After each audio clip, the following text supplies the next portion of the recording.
本赛段是同食材对决挑战。有鲜米种子吗？拉拉它是什么东西？天哪！垦丁湾不常见的。来自新宿两大阵营的25位主厨，将组成新宿对局，抢夺组内唯一的晋级名额。太残酷了！有请全新加入的评审哦，年更新和强势踢馆的3星猎手。 ！Oh my god， 太强，压力很大， That's gonna be tough one, Amber。妈咪，还给他鼓掌给。他干趴下。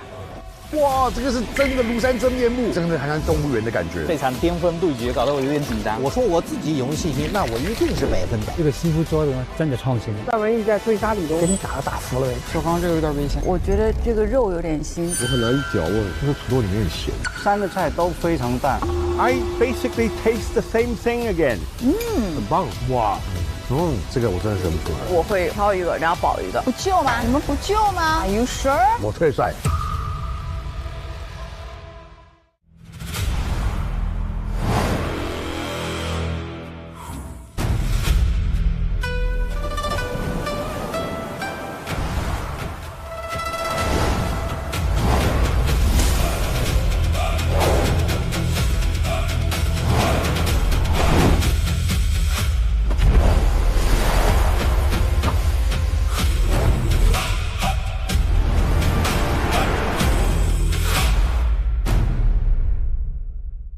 本节目由李锦记博研生抽独家冠名播出。李锦记博研道道都好吃，博研味更鲜，水就是水，让水回归纯净。本节目由娃哈哈纯净水赞助播出。本节目由七喜赞助播出。会吃的喝七喜，一周七喜爽透顶。本节目由全球销量第1的激弄鱼1:1:1调和油赞助播出。欢迎来到李锦记食神百厨大战第2赛段。本赛段来自新宿两大阵营的25位主厨，将组成10组新宿对局，抢夺组内晋级名额。本赛段的主题是奇遇奇之战，真正残酷的战场即将开启。太残酷了！刚拼杀了那么多人，又让我去比，太难了。 既然能走到这一步，我也有能力能把这个新厨的位置守住。我们已经经历过1比9了，拿实力说话嘛。从这一刻起，新厨与宿厨之间的博弈全面升级。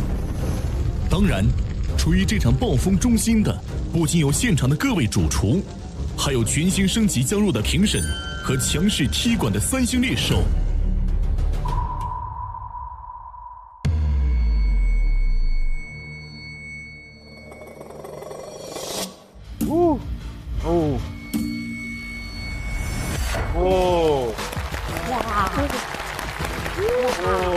年更新，年更新。哦，0寸。妈妈咪呀 ，That's Perry。Oh my god！有请内娱东北厨艺王、大众评审林更新。大家好，我是今天的大众评委演员林更新。那今天我来到百厨大战，是想吃一点好吃的饭菜。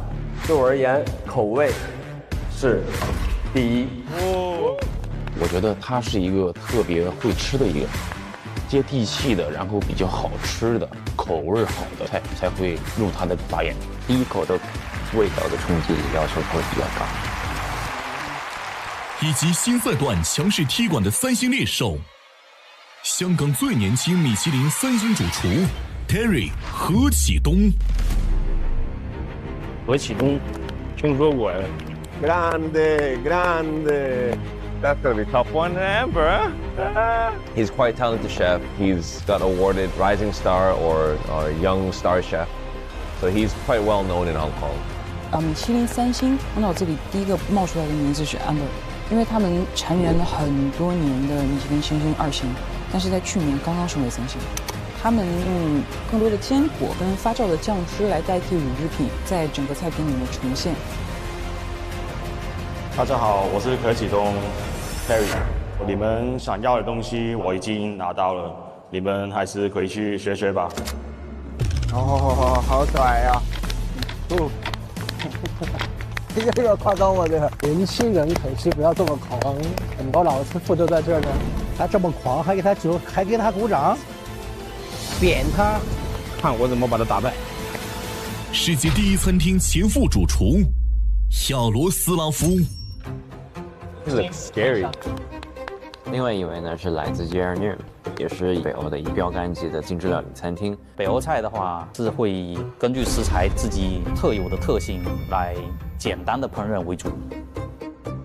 我觉得在屡次获得最佳餐厅的环境里面工作，它无论是什么职位，一定是有非常非凡的技术跟对于食物掌控搭配的能力。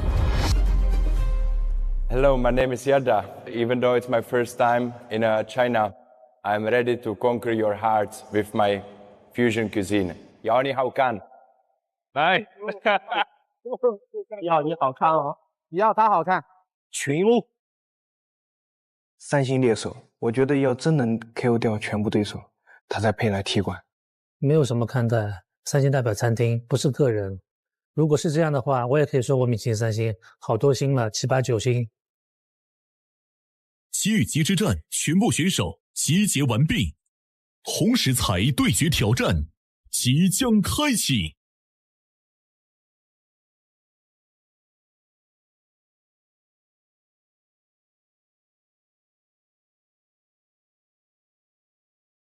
本次共10个食材，包含5个极常用食材和5个极稀有食材。今天增加新的好玩的东西，你反正别给我那些什么蟑螂啊，什么那些奇怪的东西。那应该不至于，那水蟑螂可能有。每个食材组必须包含至少1名新厨和1名素厨。每个极稀有食材组可容纳2位挑战者，1v1是吧？1v1。每个极常用食材组可容纳3位挑战者。什么意思？就是有的我们3个人一组，是不是这个意思？对，有3人组的，也有2人组的，主要还是要看食材。肯变弯不常见的。当时听到这个规则的时候，我想都没想选常见食材。刚进来还是稳妥一点的比较好。我还是偏向于常用的，会比较稳一些。之前我们只要挑战了1个新厨，现在有可能要和2个新厨打，好难呐！1/2和1/3也没差多少啊，反正最后不都是赢的人才能进吗？就要选自己没有用过、没有见过的东西，这样玩起来才有意思。三星猎手已提前锁定2种食材，相应食材组成的赛制升级。好刺激啊！踢馆者必须在相对应组内获得第1名，才能晋级。哇哦！哇！压力来了！其余新厨、素厨只需要战胜踢馆者即可晋级。那打这个也有意思啊！只要战胜下厨就不限人数晋级。这个是完全没有想到的，特别惊喜，也特别惊吓。This is what it makes so interesting and through this competition because you don't know who you're gonna go battle against with.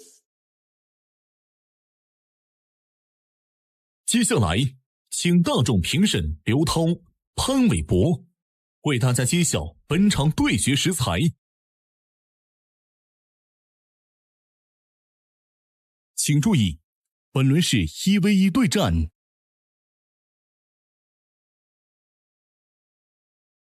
这会是什么呀？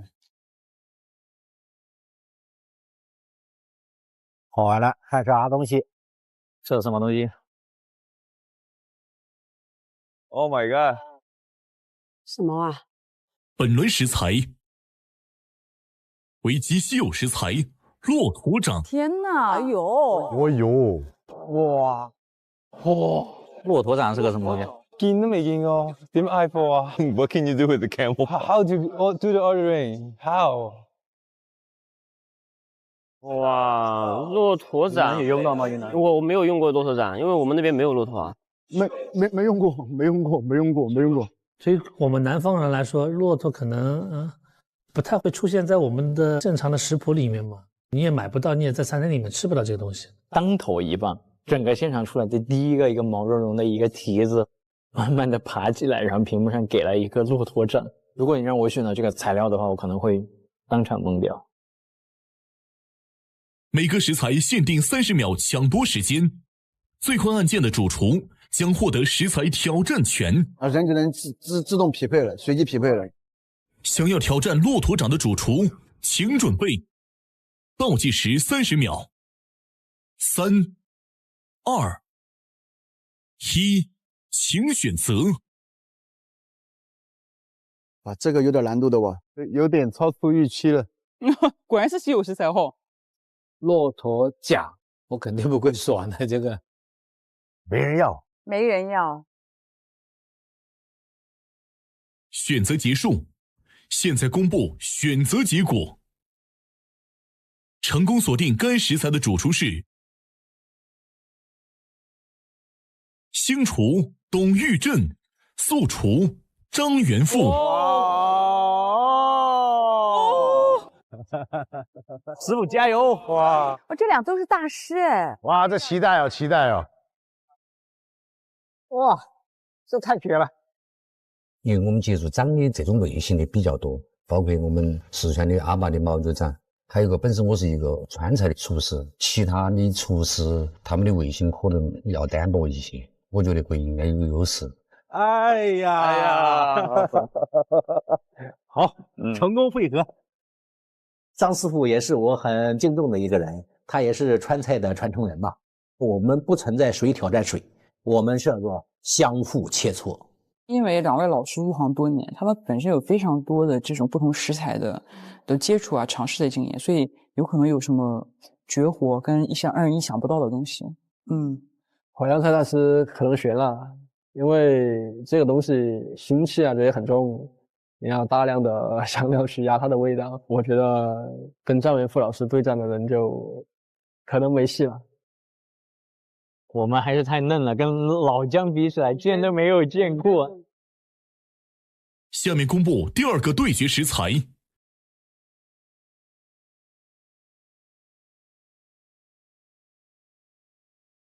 这啥？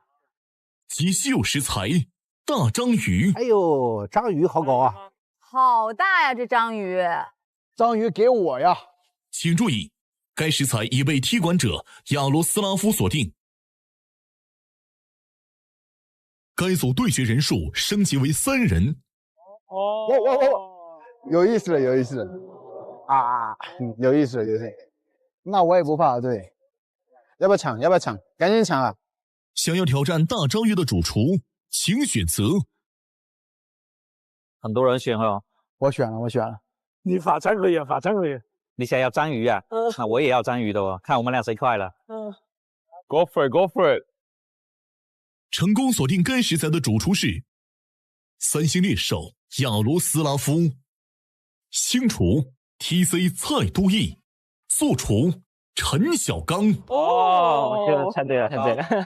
是冲着他去的，我知道是冲着他去的。当我听到踢馆的那一刻，我的想法就从挑战稀有食材变成了我要挑战哪一位比较强的厨师，我就复命的按王自己按。怎么样？给他干8架。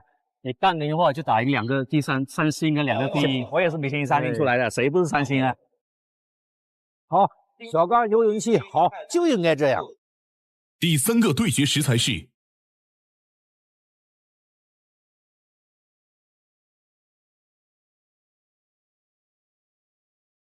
极稀有食材拉拉。拉拉是什么东西？这是什么东西啊？拉拉是一种食材吗？它不应该是个动作吗？拉拉是什么？极常用食材猪肝、黑鱼。哇，这个好多，爆炒猪肝不错哦。极稀有食材葛仙米。种子吗？一种藻类的果实，非常好。极常用食材萝卜，已被3星猎手锁定。这个太简单了，对我们来说就是手到擒来。极稀有食材鳄鱼尾。这个有点夸张了，我这个。哇！天哪！我选了，我选了，我选了。哦，没抢到，现在不行了，下一个不管是什么稀奇古怪的食材，我一定要摁了。哎呀，太强了，真的太巧了，太强了，遇上了。全力以赴，全力以赴。多指教，多指教，别手软啊，别手软，别手软。我相信来参加这次比赛的厨师都是喜欢挑战的。这次比赛就是一个不错的时机，可以去做一些本来我就想尝试的食材。十组对决已全部产生。极常用的食材看似简单，但真的要做到突出的时候，是很考验选手的创新巧思的。要怎么做呢？萝卜，而用极稀有的食材，就是要看选手对食材特性的了解，怎么样去解构，怎么让人一口就知道这个食材有多特别。说到底，不管是什么菜品，调味的重点还是要突出食材本身，让它的本味鲜和质感成为主角。好的菜品源于对食材的敬畏和深入理解，贵在对本真鲜味的尊重与守护。所以李锦记贴心为大家准备了薄盐味更鲜的薄盐系列产品，以专业薄盐提鲜工艺，为每一道菜品匠心加持，锁住本心。大家烹饪的时候可以搭配使用，唤醒食材本味，衬出食材本鲜。第二赛段鸡与鸡之战正式开启。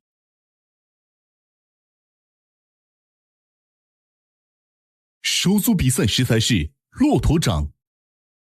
120分钟倒计时，现在开始。哎呦，哎呦，师傅加油！第一期结束了之后，我去四川跟张师傅拜师学艺，学习这个传统川菜。其实我之前是吃过师傅做的这个驼掌，所以的话，我知道师傅是相当稳的，这次赢的概率相当大。这次比上次好，这次比上次好，因为参加过一次了，因为经过一次那个第二次相对来说，要好很多。加油！加油！这一次带来的菜就是四川的泡菜煨骆驼掌。这场巅峰对决搞得我有点紧张。哇，哇，这个是真的庐山真面目！哇，这个好大哦！哇，这真的好像是动物园的感觉。我不，可以拿起来吗？可以啊。我看它多重。哇，我看个关节。哇。你可能小时候去动物园或参加农场的一些活动的话，可能都是这个味道，但是真的要想象它会是什么样的口感，完全是困惑的。其实它是在所有食材里面算比较有难度的，它难度其实最在于就是它的处理它的腥味啊。骆驼掌本身的那个腥味也好，确实特别的大。我觉得最大的那个难处，实际上就是先要出水，因为只有这个样子可能会消耗它的一些多余的一些腥味。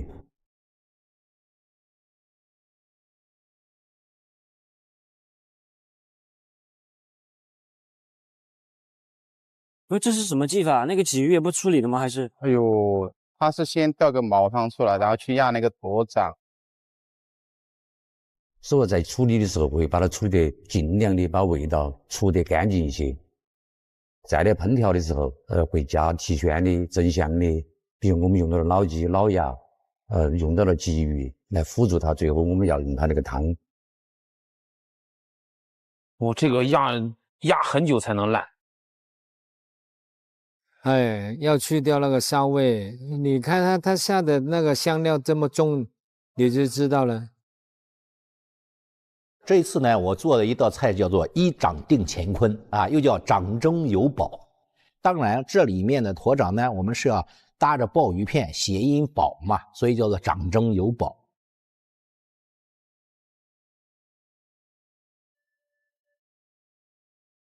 一模一样的哦，都是包住的哦。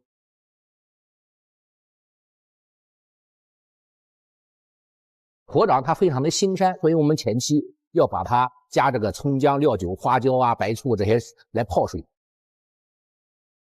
泡完之后，放上老鸡呀、老鸭啊、翅肉啊、瑶柱啊、火腿啊等很多的料，最主要的就是为了给它增香。而且它的料一搁进去，腥臭味基本上还是很小的。那个料足嘛，料足。其实底上呢，大家都差不多，那边炖了一锅汤，这边也炖了一锅汤，对吧？对，只不过一个浓汤，一个是清汤。我觉得他们两个很厉害哦，我选这个死翘翘了。哎，他那个素宴做好了吗？没有，还在切。这一次另外还有一道菜是冬瓜宴，冬瓜宴也是川菜一道非常具有代表性的一道汤菜。然后它对一个厨师的基本功，就是我们的刀工要求比较高。这个是蛮难的，就很难熟这个东西。因为它的粗细的那个丝一定要均匀，然后在穿的这个过程当中也比较考火候，然后完了过后就是一定要凉透，然后用水，如果有条件用冰来急它，然后它的那个宴的得来，实际上是它最后冬瓜成型过后像燕窝，所以得名叫冬瓜宴。老师傅啊，这个能看得出来他是经常动手的，对，要不然这个年纪很少能这样。对，我师傅那边的话，他只用的是掌心脱黄的那部分啊，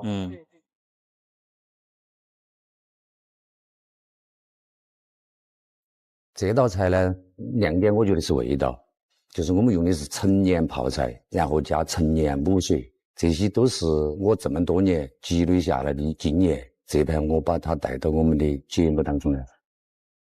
这么说吧，就川菜的调味，特别是泡菜的这个味，咸和酸的味道的话，它其实盖膻味盖得很厉害的。张师傅那边没用什么珍贵的东西，但是用了很多那种四川的老东西。因为煨驼掌呢，它是一道胶质非常重的一道菜。泡菜味道呢，因为这个味道非常的解腻，它的酸性，然后特别的搭这个驼掌。你要放大镜看到董师傅那2颗是什么来的？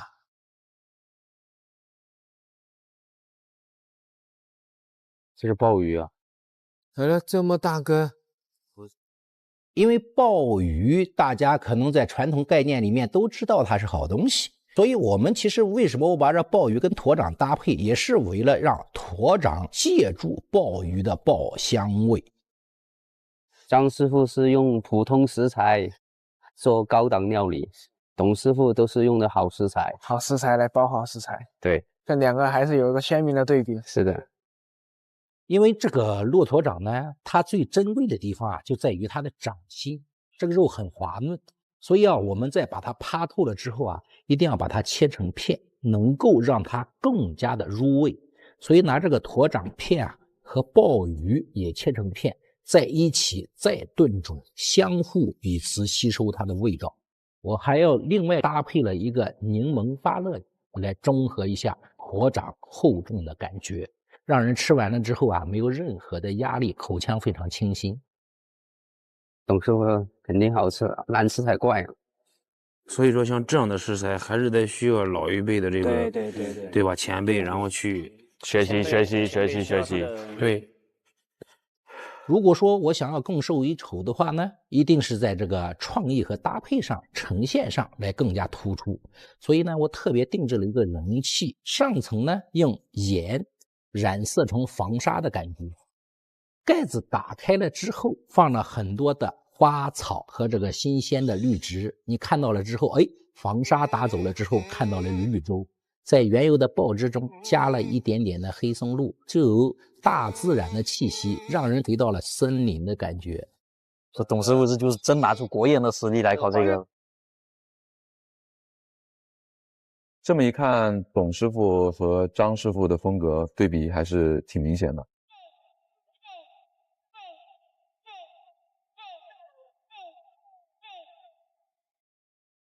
淮扬对川菜，这个是大师级别的这种较量，就是有的看。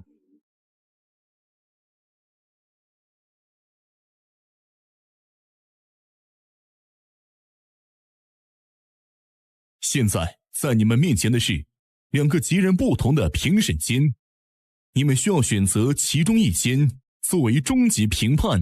选择大众评审，请按下蓝色按钮；选择专业评审，则按下红色按钮。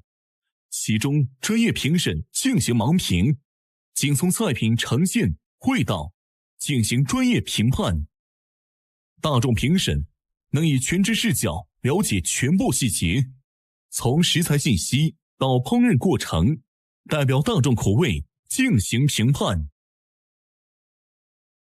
现在你们需要进行商议，选择其中一间评审间作为终极评判。那你来，来，你是哥，你来，你兄弟我了，你来，我们两个一起。好，你来，大哥，来，我们一起来。源自自然的精华才是本味之鲜。要尝出食材自己的味道，我选李锦记薄盐生抽。黄金地带的阳光，酿就独特的岁月鲜香。鲜薄一分会失神，盐重一毫会夺味。三餐四季，让道道菜都好吃。李锦记薄盐系列，薄盐味更鲜。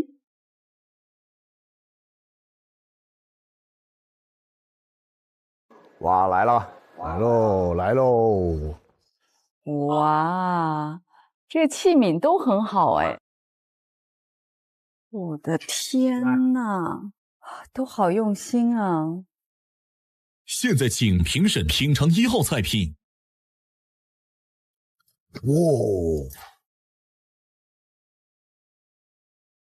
我的天哪！试一下吧。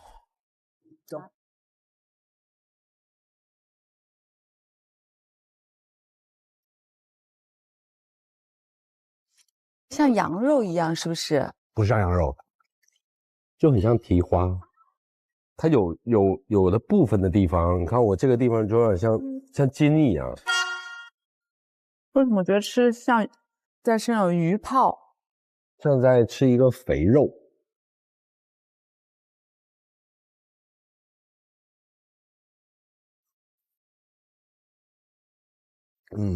骆驼肉。有点腥，我觉得它的这个肉做的。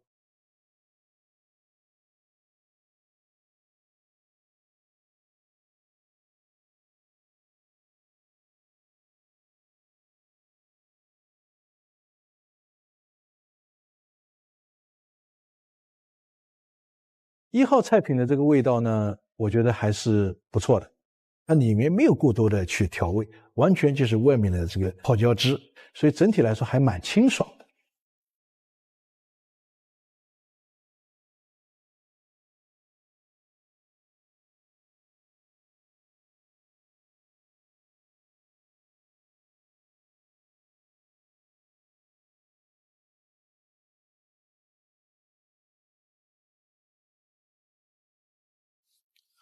现在请评审品尝2号菜品。很漂亮哦，很有仪式感。哇哦！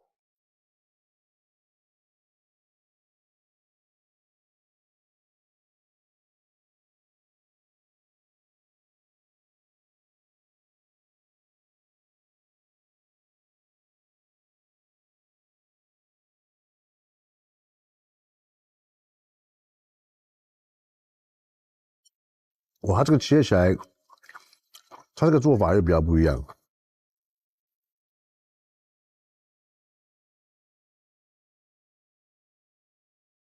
它用了一点松露吗？松露。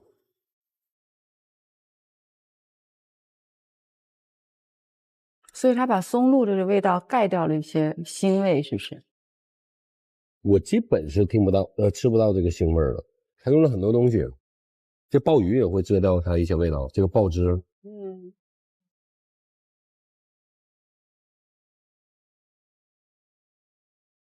我很难嚼啊，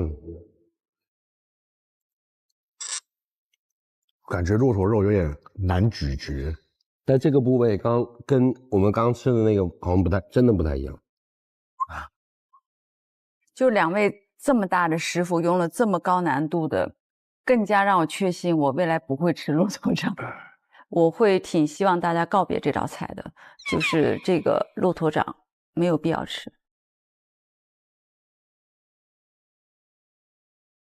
哇哦，他用的这么奇特吗？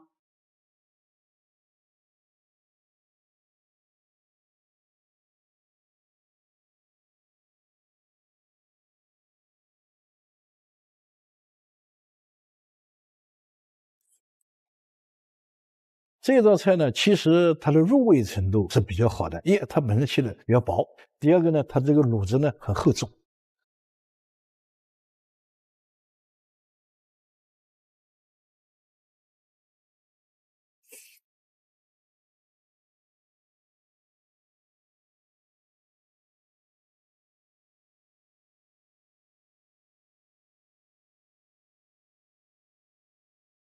所有菜品品尝完毕，请各位评审为本组菜品进行投票。哇！因为我实在是不知道怎么去评骆驼肉，因为没有这个经验去说这个是好还是不好。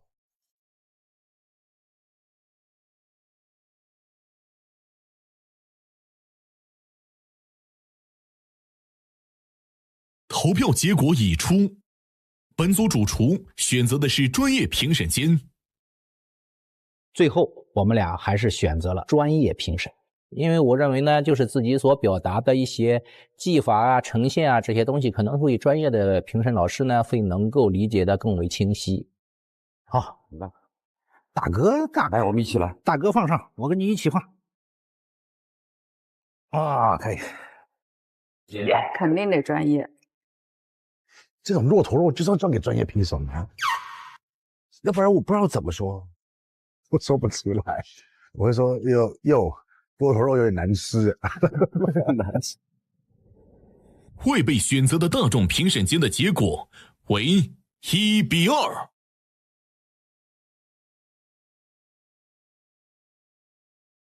获得2票的是星厨董玉振。董老师，我看他那个高汤选用了很多不错的、比较鲜的那种食材来吊这个汤，还有这个比较大的这种干鲍啊，我觉得他用料很充分。由于本轮你们选择的是专业评审，所以大众评审的比分不作为最终结果。现在请进入专业评审间，揭晓你们的最终结果。Sir Chairman, I want to ask you a question before I comment. Is on the last challenge, you lost your position as star chef. I mean, if you lose in this challenge, you're out. So, do you have confidence that you win? 我觉得参与更重要，因为我的专业是在做菜，不太擅长这种比赛。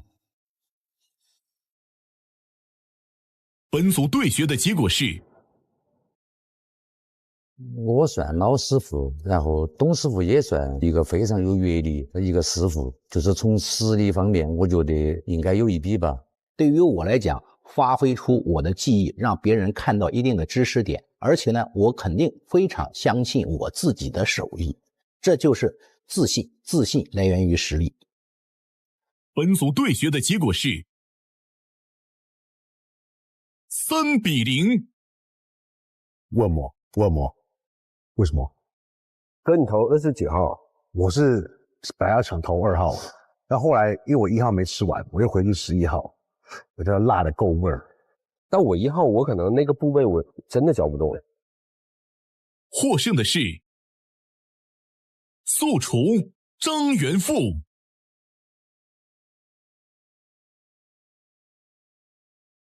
恭喜富哥。不容易。对，骆驼掌是相对来说比较稀少，然后要把它做得好的确实不容易。我们在吃的时候，我看到的这2个的表达，刚好这2种风格。张师傅的单刀直入，用泡菜直接杀进去，反而是董师傅呢有点用力过猛，辅助材料有点多。他想把很多的材料喂给这个驼掌，而恰恰相反，那么短的时间喂不进去，变成各自在表达它的味道。And sometimes, less is more. 骆驼掌对火候时间、对腥膻味的处理要求还是挺高的。张元富依靠扎实深厚的老师傅功底，将这个食材处理得恰到好处。张师傅今天的这个驼掌汤呢，这碗汤非常完美的呈现了，它真的就清而不腥啊，淡而有味，这是很难做得到。在这个赛道上面用这样的食材熬出这样的汤，确实了得。谢谢。好，多谢。张师傅这边呢，那这个菜呢做得很好，他这个汤呢没有任何异味，很鲜，这个菜应该是给他加分的。He wanted to show us that he's star chef material, and he did that. He beat another star chef to do that. So I think it's a double achievement for him, and we were very, very happy to see this happen. 张老师赢回去了。恭喜素厨张元富成功晋级。张元富哇！哎呀呀，太难了，太厉害了，对。最后的比分是您3票大比分的胜出了，这个结果您是意料之中吗？应该我觉得没得好大的争议，对这道菜。哎，高老师你好。骆驼掌这个食材很少见啊，处理起来应该挺麻烦的吧？是的，它本身的腥膻味很重，在第一轮煨制的时候就要加入李锦记的柱侯酱，有浓郁的辛香和酱香，既能去除驼掌的异味，还能增加一层醇厚的底味，再配上他们家的海鲜酱来提鲜，用排骨酱的果香来增香，层次就更丰富了。如果在家里处理蹄筋这类食材，用这种调酱的手法就很好用，几种新厨酱搭配着用，去腥增香，层层入味，学到了。本组比赛食材是黑鱼，加油 ，OK。哇！我的天，黑鱼就是柴鱼、淡水鱼，它肉质比较紧实。刚才谁给我选的生鱼啊？生鱼谁选的？黑鱼的匹配结果为星厨段文义、素厨李东、素厨边角料魔术师。他俩又遇上了，有说法的这个，这个相信音乐命运。你是追着人家打是吧？命运的对决。天得让我报复回来是不是？不是，我是给机会粉。金圈冷少，你换位挑战的结果是挑战成功，挑战成功。再报一下，对，报仇的。他就是把他给干掉了，所以说选择他了，再看能不能追回来了，再干他一次，又碰上了，有意思，翻喜冤家，对，这才有意思嘛。李师傅说杀他个干干净净。那你最不想和谁对决？这个李东老师嘛，因为毕竟第一次把他给打败了嘛，你不能追着打呀，所以说这个也弄得挺不好意思，但最后还是选到了一起。其实我已经选了，他也没准想是再赢我一次嘛，也很正常，都给你打服了为止。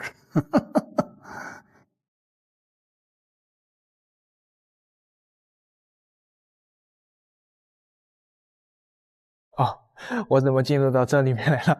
还是以更多吃瓜群众的心态来面对他们两个。120分钟倒计时现在开始。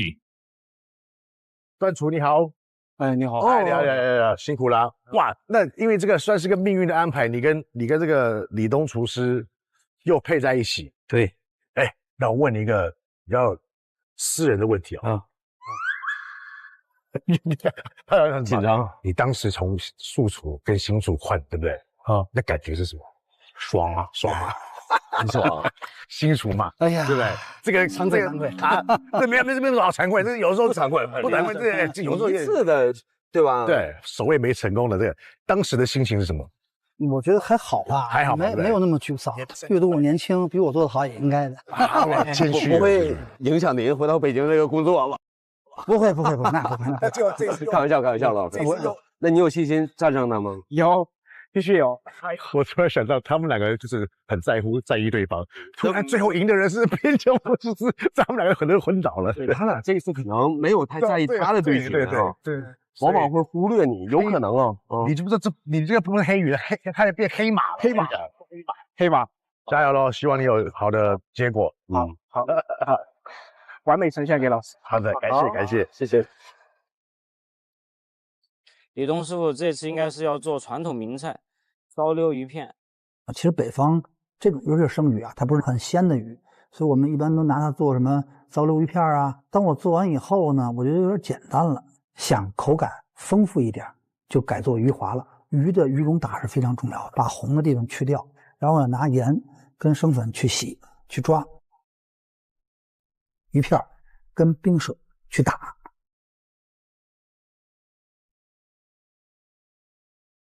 打成很细的一个蓉，加一些蛋清啊，这些东西的比例很重要，包括盐的比例。李东师傅现在打鱼蓉的这个方式，是有广东菜的影子在里面。其实我觉得，如果你用料理机打的话，会更好一点。有时候料理机就是频率太快，对你打过头了就散了。你料理机哪怕就是最低速，也比手要快。对。因为毕竟不是像南方的师傅做这鱼圆做那么圆，所以我就偷了一个巧，我就拿着花菇我去酿进去，然后呢再摆上叶子跟一个花一样，然后我把糟溜我变成糟汁了，因为这个菜我不能烧，一烧的话呢鱼就有可能会出来了，就散了，所以我是蒸完了以后叫做糟汁。第二呢就是鱼骨那个形状呢，我当时想是用鱼骨做的，可我怕来不及，所以我只能拿鱼肉做了。这里呢，我也加了一些鱼粉，让它有点鱼的味道了。以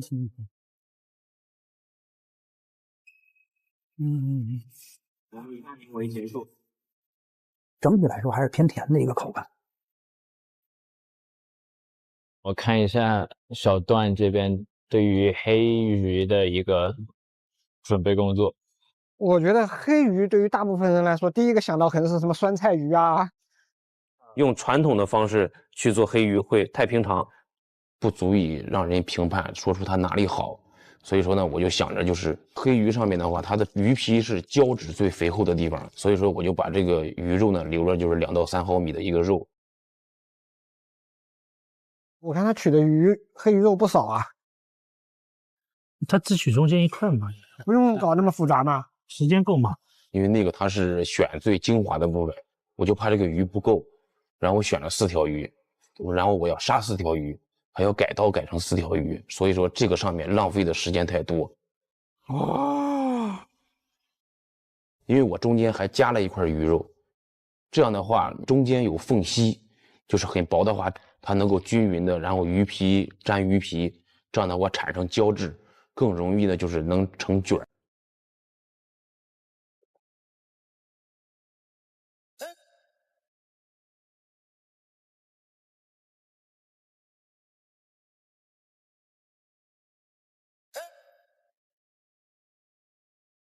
葱烧汁的香味啊，跟酱汁的那个香味能够更好的进入到里面。说那马兰头是自带一点点的这个粽叶香嘛？啊，这也很有创意哈。这是什么？炒饭吗？生米啊，要炒。它是用黑鱼做海南鸡饭的。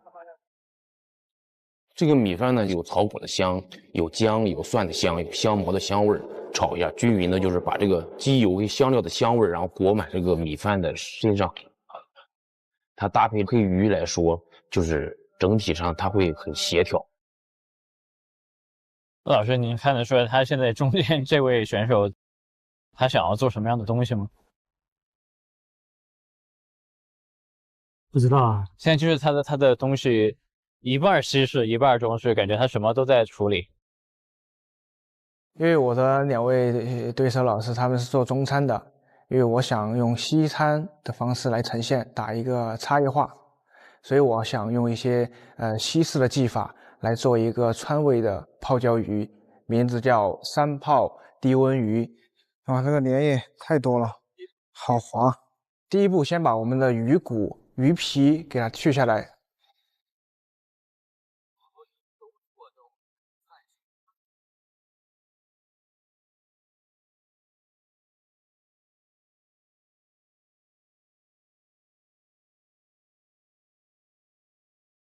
取了净肉，在腌料里面腌一下。珍惜是一个厨师最基本的职业良心，所以我把剔下来的鱼骨熬成汤，因为鱼骨熬汤本来就很鲜。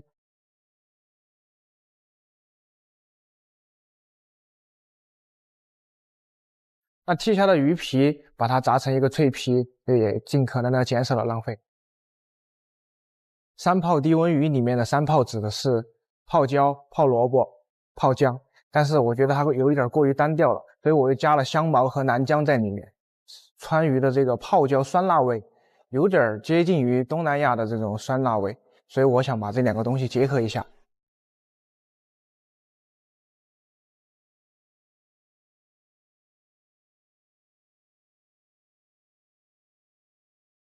中餐炒锅炒西式酱汁。再把我们腌好的鱼拿到我们的刚才熬好的鱼汤里面，给它低温。好，完了，结束了，准备摆盘了。低温熟了之后再捞出来摆盘。最后摆盘的时候，我放了我们川菜经典的刀口辣椒和我炸好的鱼皮，放了一个西式技法的青花椒泡沫。用那个手持的搅拌机把米汁放在容器里面打碎，打碎了之后手给它把汁给压出来。还有最后15分钟，请各位主厨准备出餐。准备调酒了，加一个特调叫梨香茉莉醋。选用这个饮品主要是来中和一下我们这道热菜的浓烈的酸辣感，这种刺激感、平衡感更强烈一点。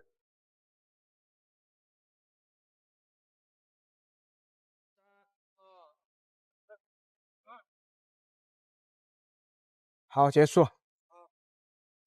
我觉得时间还挺赶的，挺那么紧张啊，有点赶。咱们就完成任务了，完成了。不管怎么说呢，完成任务结束。这东西谈不上复仇了，有意思啊。两个人多少有点惺惺相惜，但是呢，又有那种男人之间的那种不能输，输人也不能输阵，气势上要有赢回来的那种。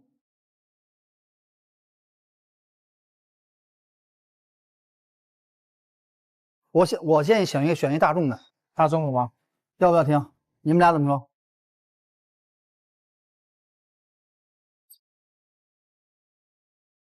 ？Let's go。我感觉这3个都是蛮注重呈现。哇，你看那好漂亮，对啊，很漂亮。现在请评审品尝1号菜品。哇哦，这看起来不错哦！这个米饭我真的很想来一口。哇，这个真的可以。来口饭吧。哇。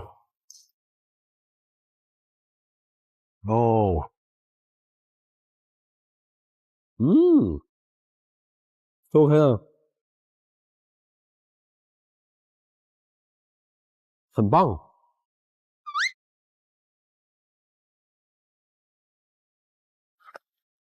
有观察到，看到他们吃完之后，就是脸上是很满足的那种表情，然后我觉得，啊，行了，信心有了。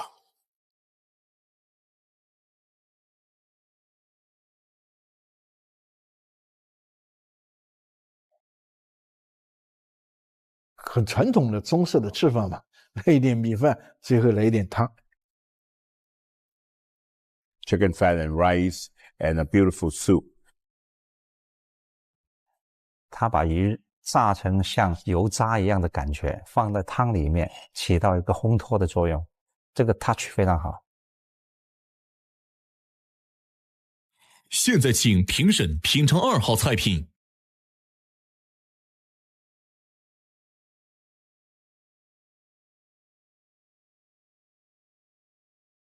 哎呦喂啊！我看这一组竞争激烈哦。这个可以。来，我帮你拿着。谢谢。你真很好哎，你是个好人。哇，哦，这个酱看就知道是谁做的。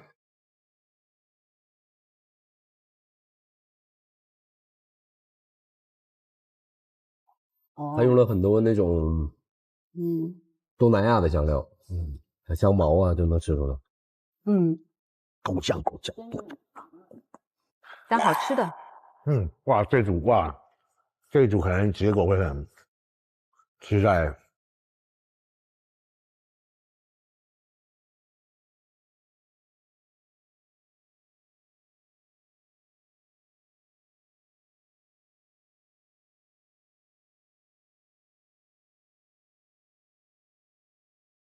它的汁调的很好，散泡汁以后，切一点那个清爽一下。干杯！梨汁嘛，这是。欢迎啊！哎，谢谢。梨香茉莉醋，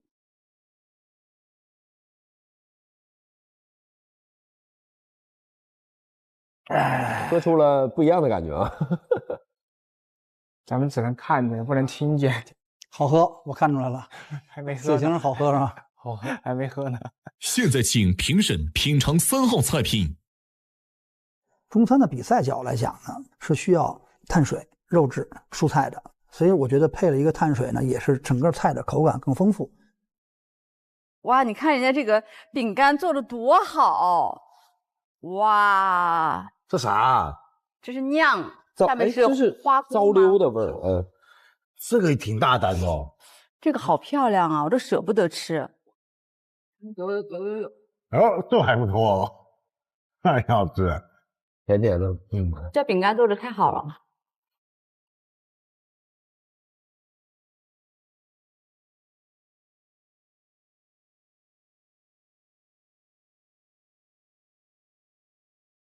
经过这个菜很难做浓，那这个浓呢，还是很细腻的。就是它那个糟香很香。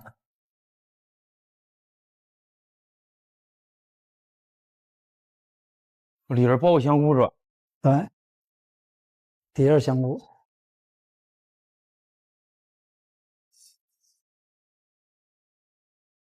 完了，好难选啊！我觉得他们3个不会选我们。我也觉得不会选我，不会选我们，不会选我们，但我还是要投票。所有菜品品尝完毕，请各位评审为本组菜品进行投票。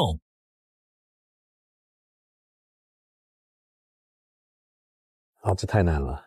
好，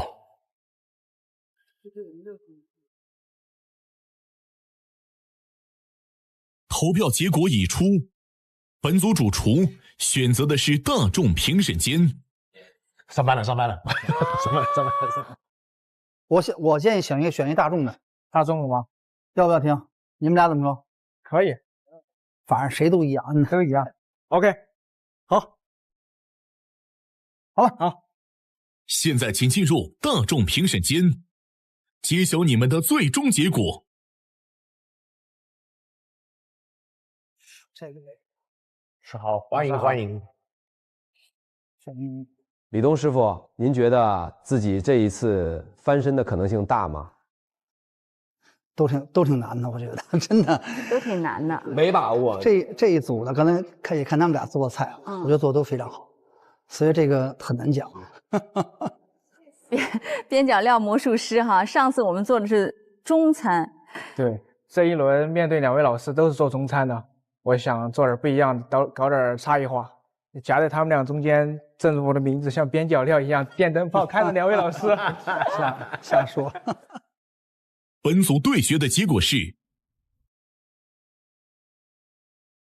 我觉得我做的挺好的，鱼蓉也好，糟也好，这是我功底的菜。这个一整套的餐食的表达，我觉得还是有很大胜算的。我很有信心，我觉得我这道菜应该还是蛮有特点的。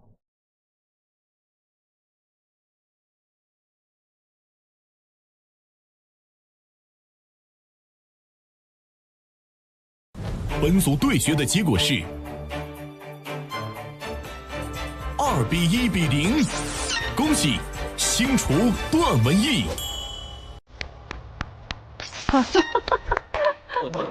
那么紧张。未被选择的专业评审间的结果为3比0，星厨段文艺胜出。这还是很明显的嘛。What do you think of this one？ 对啊，就这个吃，这个菜好吃啊。但是师傅这个菜呢，从酱汁儿，你那个烧汁儿烧的就特别好，然后那个鱼啊，那口感太好吃了，那个鱼皮卷的那个鱼肉，再加上那个饭。就吃的特别好吃，特别满足，而且它能够吃出它那个烧汁的层次，我可以说很完美。这道菜水准很高。那我解释一下啊，我没有投给这个段文艺啊，是为什么呢？其实我是更多有一票，我猜到了你们可能都会给这个段老师，我就给了这个边角料魔术师啊，我觉得也是一种鼓励吧，因为这个菜啊，就是鱼皮搭配鱼肉，个人觉得也是一种创新，给他一种对他的这种认可。这3道里面挺纠结的，那唯一就是我不喜欢吃香菇。其实我就是个人很不喜欢吃香菇，所以我以为只有香菇，但再仔细看，鱼滑在上面，我把鱼滑挖下来，可是就这样薄薄的一个，所以这个是比较可惜的。我记得您不是片了很多鱼片吗？对，对不对？但我可能这个鱼滑来说太少了，我觉得香菇好，就是没有吃到鱼滑，都吃到菇，没有吃到鱼滑，是对不对？这个花菇太厚了，晾在里面的鱼只有一点点。体现不了黑鱼这个滑的特性出来。其实我要是做一个鱼滑就好了。哦，后来又变了，要想的口味再更丰富一点哦。想多了。但这个菇的味道很大，就很像吃了一个糟溜蘑菇，你知道花菇啊。好，谢谢老师。好，辛苦了几位老师。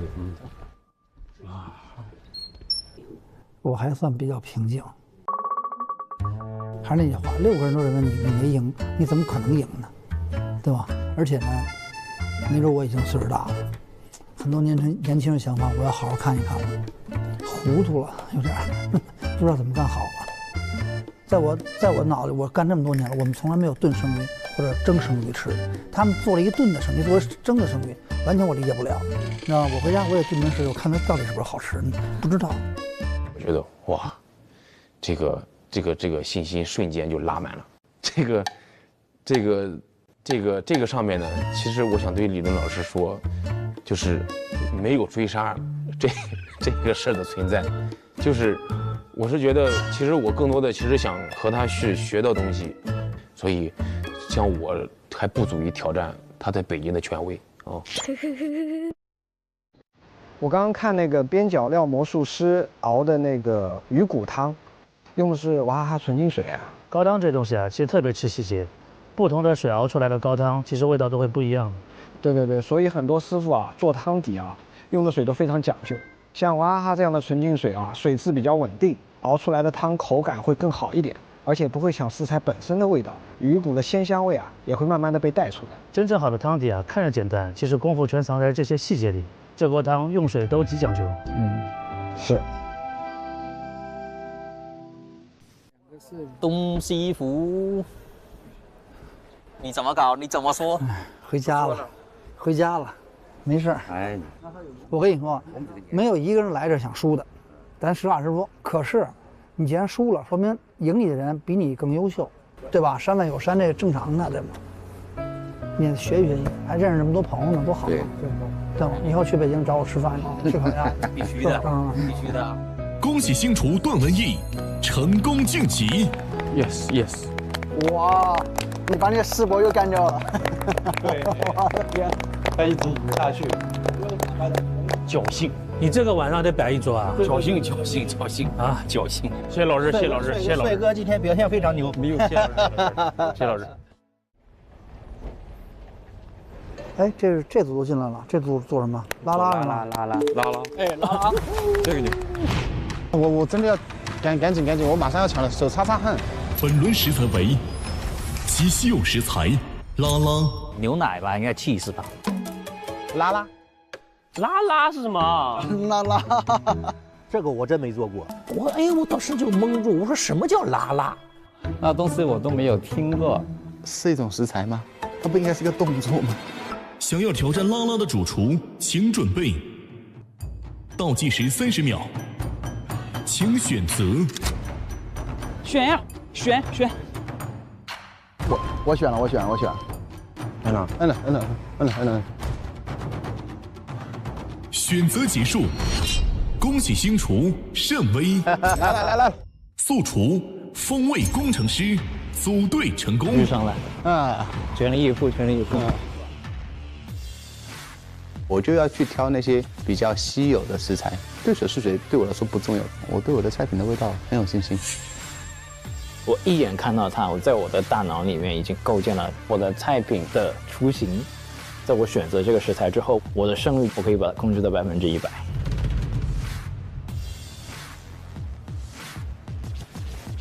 本组比赛的食材是拉拉，120分钟倒计时现在开始。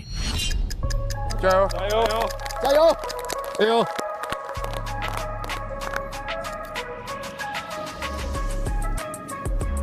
那现在煮一个酱菜。哎，这位 ，Hello。哎，我特好奇，我跟涛姐一直好奇，拉拉是哪个？先尝一下先。这是什么？这就拉拉呀。拉拉是什么？酸的。那个牦牛奶做的奶酪。奶酪，是吧？咱们先尝完之后再讲。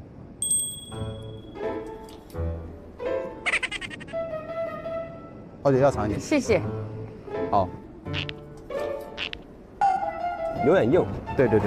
拉拉是啥味儿啊？可能奶渣有异曲同工啊，那么酸啊？酸得很。哦。这个拉拉是西藏非遗的一个食品，然后它主要是通过牦牛的纯奶嘛，然后乳清分离之后做出来的。牦牛奶，它的乳制品。对。哦，拉拉和我们正常见过的那个乳制品，就那种奶酪，它是不一样的，它会非常各样。所以它的加工处理上会非常难。那它通常怎么使用呢？烤一下吗？他们是这样的，就生吃，就这样吃嚼吗？对，还有就泡酥油茶。哦 ，OK。那今天有带来四川的，就我们有3个味道的，3味拉拉，就是3吃啊。对。那你觉得你跟你另外一个对手相比，你最大的优势是什么？我味道好呀。味道。上次就是你把那个张元副师傅给 PK 下来了。对。后来你们俩回去以后见面了吗？见了。按辈分来说，我要叫张老师叫师伯，就是说川菜后继有人，但还是很有信心的。好，期待。好，谢谢你加油。哦，不用加油，他会害怕，他压力更大了啊。是。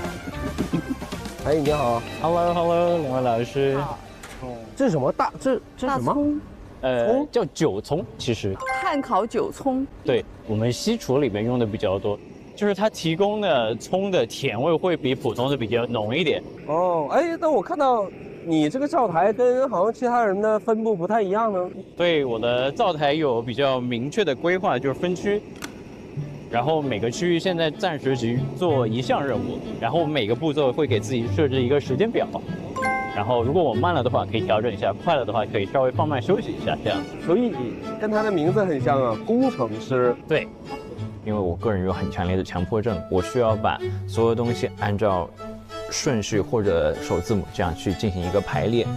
这样我在比赛的流程当中，我每次只需要去一个小的区域，拿我需要的工具，拿我需要的食材。这样的情况下，最大程度的保证了我的效率以及我台面的整洁度。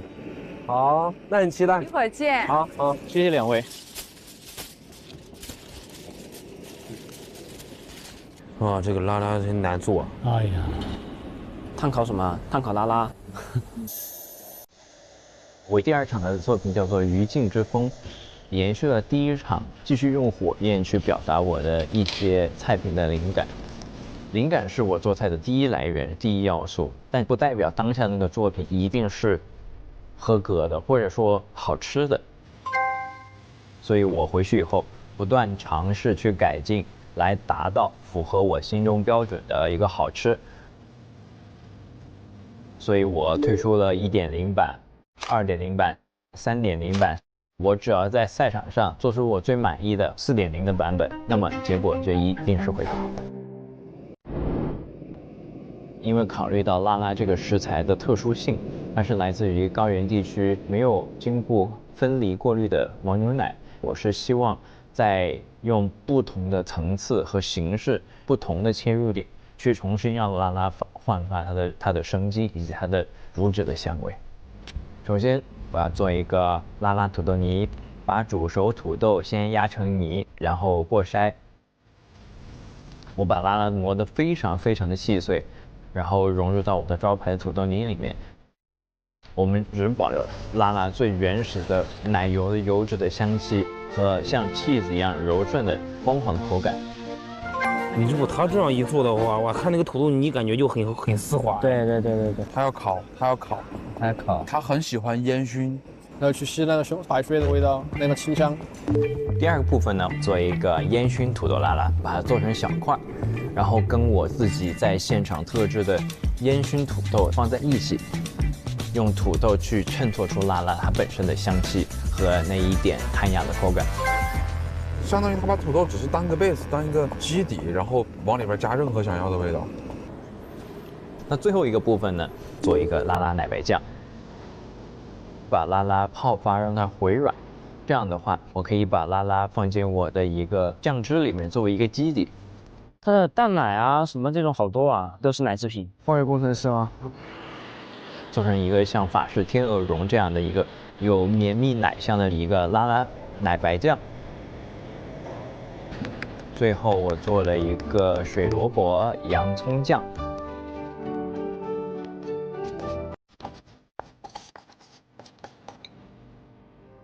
再搭配烤过的牛肋排、烤过的韭葱心和焦香大葱，所有东西组合在一起，不光是在口味上、口感上，还有层次上，都是一个比较完整的一个作品。这个肯定稳。你像沈巍来说，拉拉这个东西，对于西餐来说，它可能会比较容易接受一点。对，对于川菜的话，它可能比较难，对，比较难接受。一乳制品在川菜很少看到。对，这个盛威太松弛了，我还没看到他怎么弄什么东西啊。我这次带来的菜品叫做川藏线3味拉拉，因为拉拉是西藏的，然后我是做川味的，那刚好连接西藏和四川的这条线呢叫做川藏线。你用拉拉试过几次菜？准确的说，真正意义上的做就只做了1轮，炝锅的到现在还没做过。其实最主要的原因还是要对自己有信心，对自己整个味道的把控要有信心。我调味很厉害的。这次用3种味道的川味去表达这个拉拉。第一步，我们先制作烧焦嘛，辣椒还有大蒜放到锅里面去炒，然后再剁细。我们有泡发那个拉拉嘛，因为拉拉是一个很干的奶酪。拉拉应该是用牛奶泡的。辣椒、大蒜和拉拉混合在一起，调味拌均匀之后，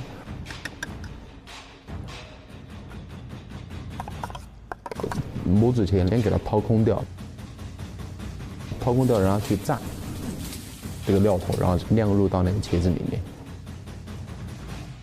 烧焦固然是好吃的，拉拉也是好吃的，但是两个东西可能没有那么 match。酸味儿和那个啥放一起。对。然后另外一个呢，是我会做一个炝锅的，用一个春卷皮做的卷，类似于冰淇淋的甜筒，放入烤箱烤熟，然后再把那个炝锅的料给它炒熟、炒脆。然后在甜筒里面放一些那个拉拉的末。我蛮好奇拉拉和辣椒粉混在一起会是什么味道的。然后把那个炝锅辣椒放上面。这个师傅做的真的创新了。对，创新。他那个炒鱼香啊，宫保，别人是宫保拉拉嘛。我其实不太想象得出来，他拿那个奶制品来爆炒，对，会什么？宫保拉拉，宫保拉拉。最后呢，重点是在宫爆上面。宫爆的呢，就会把泡发的拉拉拿去烤一下，让它的那个水分给稍微干一点，然后将拉拉切碎，给它揉到一起，做成一个沙球啊。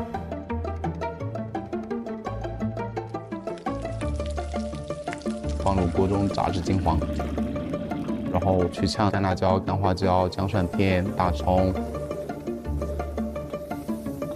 放了我们的宫保汁，翻炒均匀之后就起锅了。可以了，可以了，可以了，做完了，冲冲冲，孙悟空，加油，加油，加油！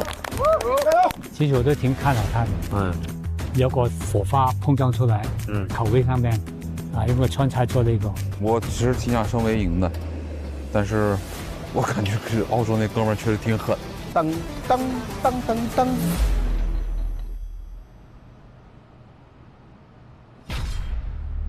现在请评审品尝1号菜品。我这次用3种味道的川味去表达这个娜娜，在里面还有搭配一个青稞米，都是西藏的一些菜地食材嘛，能形成一个完美的菜品闭环的一个搭配。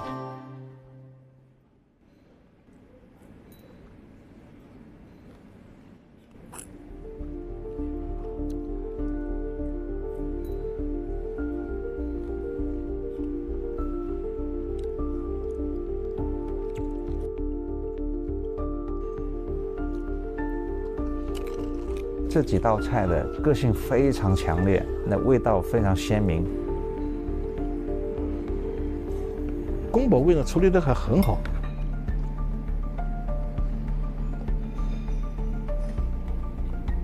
先吃那个，先吃这个，像荔枝一样的啊，这啥东西啊？这是？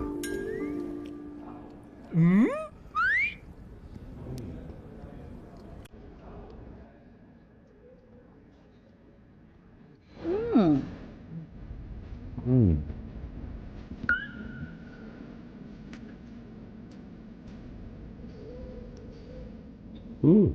不错，好吃，还有这种青稞，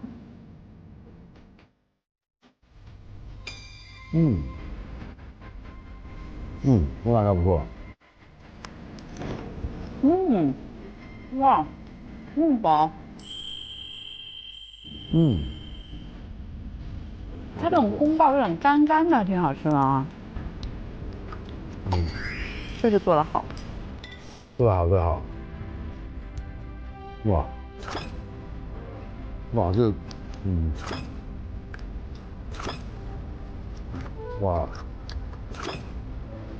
这，我本来要只吃1块的，我也是，这个可能要吃第2块。这里面这个青稞那个米啊，这可以吃吗？可以啊，很香，这可以吃。哟。哇，这不错，它好像虾的外面是裹了一层那个拉拉，感动的痛哭流涕了。这样的话，哇，很爽。这家伙有点东西了。这家伙有哈，有点东西。难怪能上次打败了师傅，并且刚才去的时候非常狂妄，嚣张，真的吗？我觉得他有资格狂妄和嚣张。我有点吃不下了，真吃不下了，而且越来越好吃，怎么办？怎么回事？我去跑个步，跑3圈回来再说。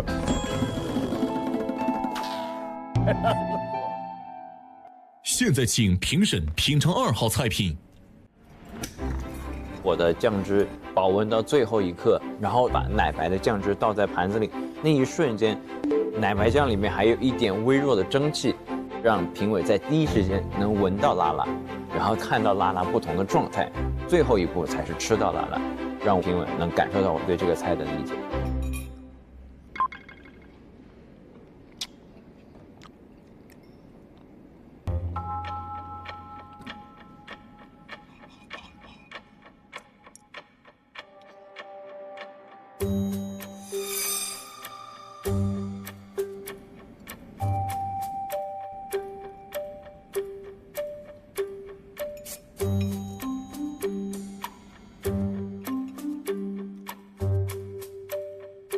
能感觉到他对拉拉的理解是深刻的。牛肉去炭烤的，很好的烘托了拉拉的味道。拌匀它，拌在一起吃。哇哦！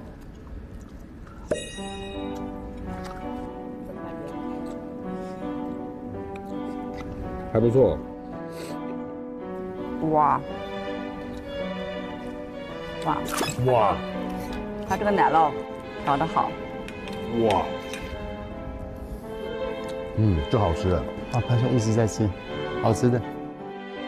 完了，这个我真的选不出来，交给他们专业厨师，我们没有。做的都不错。这好吃的。我会觉得这个拉拉跟土豆融合在一起，一点都不违和。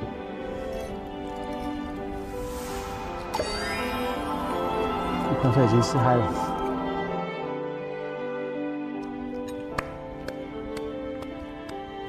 这2道都很厉害，怎么办？怎么办？我退赛。我为了公平起见，我请他们再各送1份给我，再试一下。好好的，用心的再试一下。还有吗？所有菜品品尝完毕，请各位评审为本组菜品进行投票。哎呀，投不出来，很难投，太艰难了。一个中式，一个西式。我很喜欢吃这个米。开始紧张了吗？开始紧张了吗？还是会有的。确实很纠结嘛。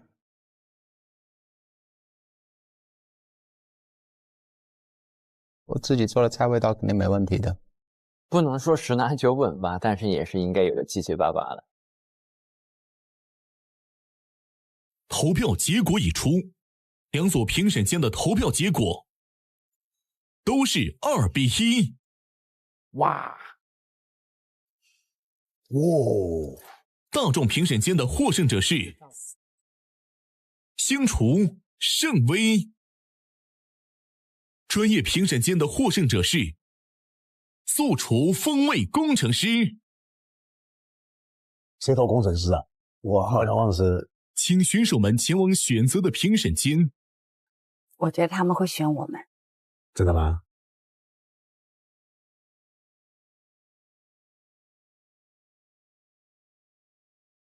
哈哈，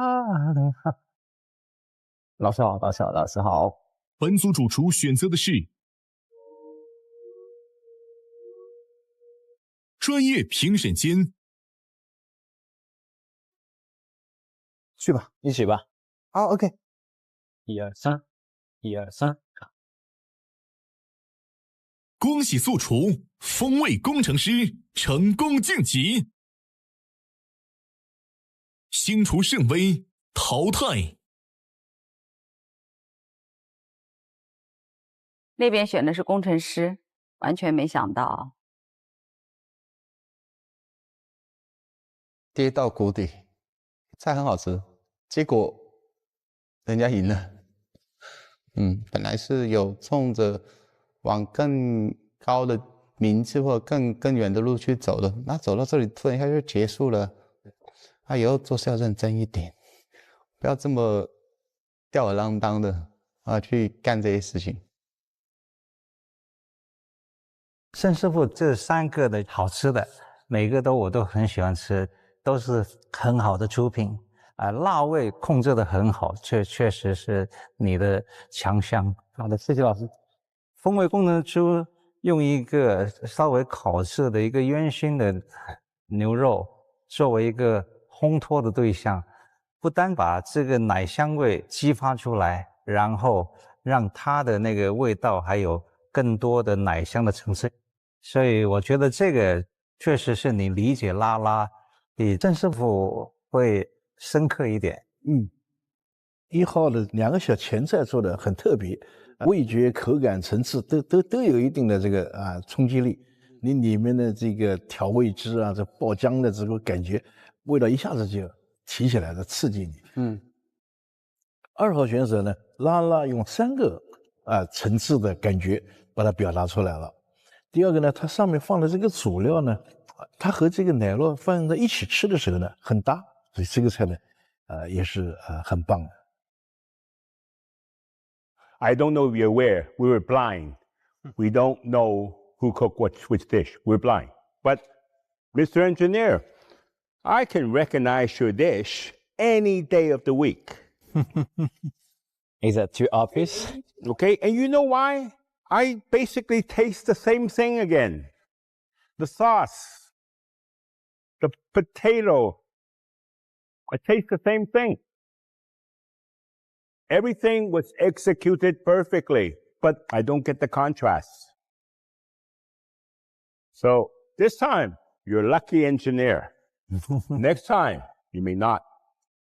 I take advice from one engineer to another. Diversify. Be a multi-engineer. Don't be boring. Engineers are not boring. I'll surprise you next time. I'll be honest with you, I was a little bit disappointed, okay? Because it seemed like the same dish, except with one different ingredients. But to me, you know, it was not good enough. It was not good enough. I wanted to see more because I think, you know, in my heart, he holds a position. 我当时心里感触是挺深的，我觉得一针见血，他的否定反而给了我更大的动力，所以我会在接下来的比赛里面会有更多的个人理解，更多的创意，把我所学所识变成我想要的菜品，去重新征服这位评委老师。谢谢老师。要不要行使拯救权？本次的对决，专业评委间和大众评委间各有拯救权，助力他晋级。使用说明，3位评委商议一致以后，将火焰币交给想要拯救的主厨即可。这个拯救牌的标准，我就是觉得是对一些分到死亡之组的一些选手的最好的一根稻草。要不要行使拯救权？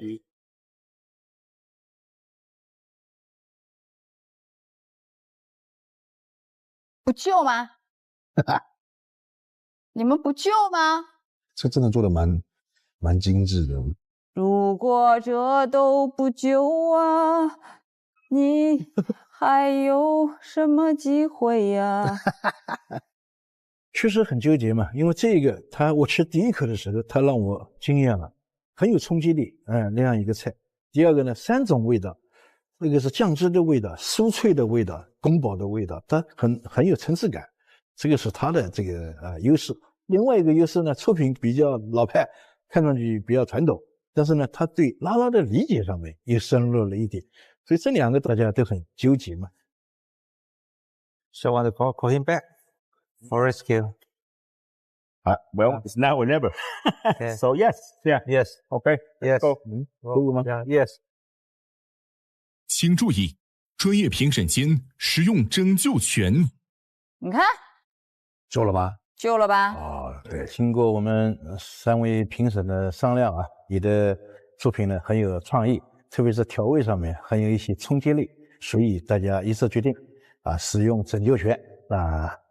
谢谢老师，谢谢老师，谢谢老师，祝贺你，谢谢老师，谢谢老师，非常好的选择，恭喜恭喜！盛师傅做的这几道菜的个性非常强烈，那味道非常鲜明，他的工艺跟他的手法都用得很好。如果你当成一个川菜来吃的话，确实是很一流的。他做了一个宫保，这个拉拉里面还有虾仁，还有拉拉，他那个宫保味呢处理得还很好，他还有创意的这种能力，还是有潜力的，所以呢，他很有想法的一个年轻厨师，所以我们使用了拯救权，拯救了他。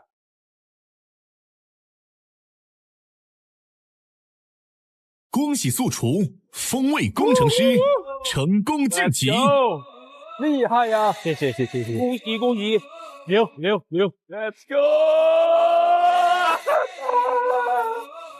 恭喜星厨盛威为拯救晋级，回来了又复活了。他们组俩人全上来了，加油加油加油加油加油加油加油！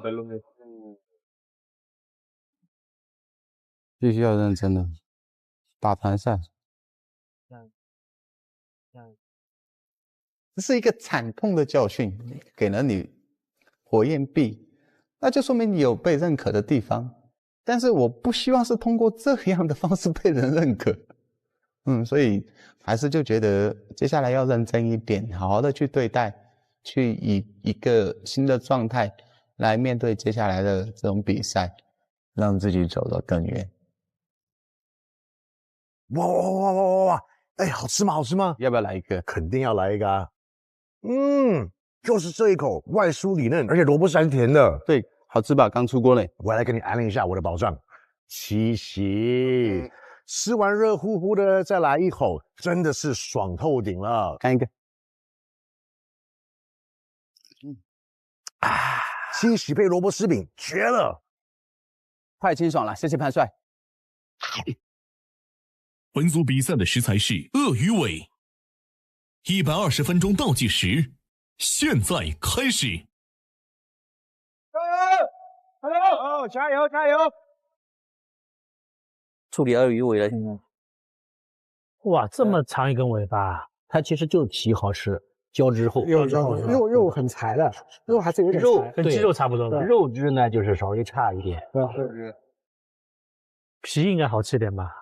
那么厚，这个还真有点不好处理哈，它皮很厚，非常厚。对，现在两位现在的方法是一样的。我这次做的是避风塘椒麻鳄鱼尾和炒饭。首先呢，我加入了一些盐和生粉进行揉搓，揉搓完就直接贴在锅里煎，煎完后就把这个鳄鱼皮跟一些香料放在锅里扣出味道。那个鳄鱼尾呢，我们扣好了，切好了，就放一点炸衣粘好了，放进那个高温的油里面一炸。把它的外皮炸的香，跟那个避风塘呢那个结合起来呢，我觉得是一绝的。我们最主要的就是这个火候的掌控，让它的油脂出来，那个胶质里面发生那个油的味道，那就最好的。第二道菜我准备的是一个炒饭，加入了一点皮虾和鳄鱼肉一起炒，最后加上鱼子酱进行点缀。我先把鳄鱼肉和鳄鱼皮先焯水，感觉好像用汤焯了一下，去腥味吧。对，高压锅把它压一下，要把它压10来分钟，把它弄软了，那个胶汁才能出来。应该是一个比较正经的粤菜思路。焖好之后我就片好。还有我放点鲍鱼啊，然后就起码那个香味更带出来。炒呢就是一个更高级一点的。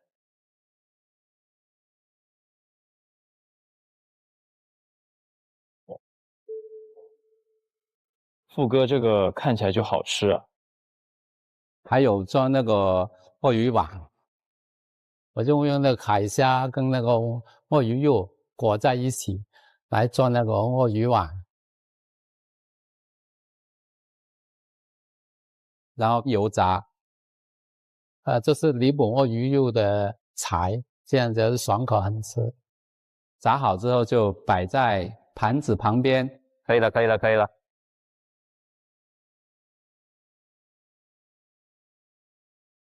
节目联合微博综艺发起了我在百出大战当知识分子长线活动，即日起上微博带我在百出大战当知识分子及当期主题话题投稿，用微博制作创作出的脑洞菜谱复刻图案，有机会获得嘉宾签名、优酷会员等福利。哇塞，这弄得可好看哦！现在你们需要进行商议，选择其中一间评审间作为终极评判。我覺得專業咧就食個味道。我都得，冇所謂。如果你揀專業，我咪揀專業啦。係啦。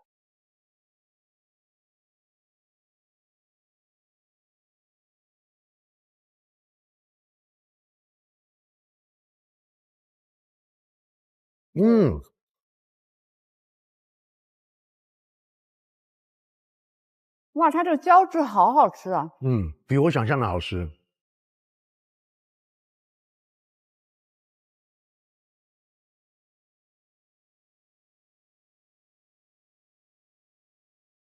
其实都还挺好吃的。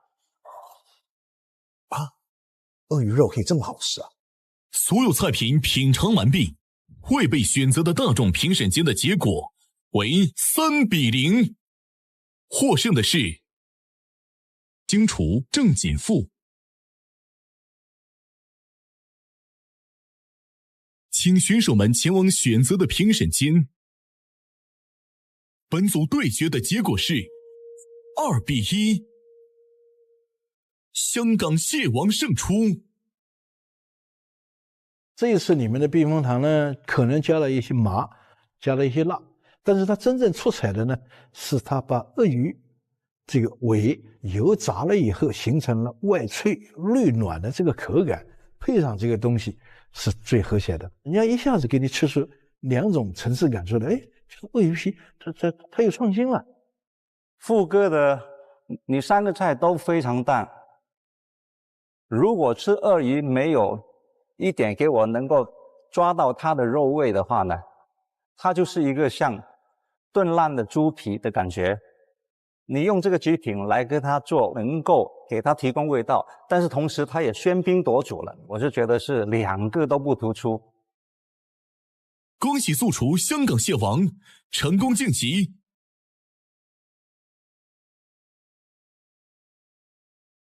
这次我选用了稀有的食材，对火候和用油的要求都很高。我特意选用了全球销量第1的金龙鱼1:1:1，用它炸鳄鱼尾和皮皮虾，表面金黄酥脆，肉质鲜嫩可口，并且它由八珍油、菜籽油、玉米油等等8种好油科学配比而成，一瓶就能满足人体所需的多种营养，不仅吃得香，营养还均衡，吃的也安心，是我厨房里的常用油首选。本组比赛的食材是大章鱼，这一组蛮有期待的。3人加到一起9颗星。Do you know the chef? Yeah, we met in Denmark before. My name is Jaroslav Blažek. Currently working in restaurant Alchemist, which has been awarded 2 Michelin star. Before I used to work in a Geranium 3 Michelin star awarded restaurant, best of the best in the world as a sous chef. Well, for sure the goal is winning. I didn't came here to lose. 本场比赛将有2位3星猎手强势加入。当我听到踢馆的那一刻，我的想法就从挑战稀有食材变成了我要挑战哪一位比较强的厨师，我就拼命的按往死里按，我是冲着他去的。我觉得我们2个打在一起会比较有挑战性，就比较好玩。来挑战的这个米其林3星，我也米其林3星，加油，干他！所以碰一碰吧，2个第一，对，把他干掉。对，我也是米其林3星出来的，谁不是3星啊？